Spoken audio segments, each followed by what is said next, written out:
Hi friends, ఇది మా మా జొన్నల చెట్టు. ఈ చెట్టు పువ్వులు ఎంత బాగున్నాయో చూడండి.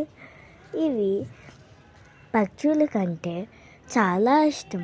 ఇవి మనుషులకి చాలా ఆరోగ్యమైన పదార్థం.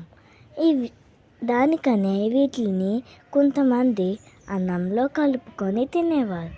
Please like, share, subscribe. మీరు ఎప్పుడైనా ఈ సజ్జల మొక్క చేసారా?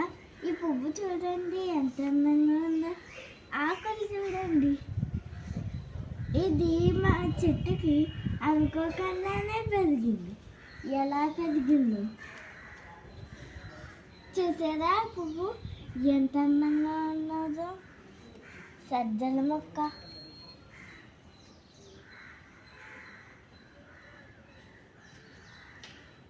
అనుకోకుండానే మా చెట్టుకి కాసిన సజ్జల మొక్క.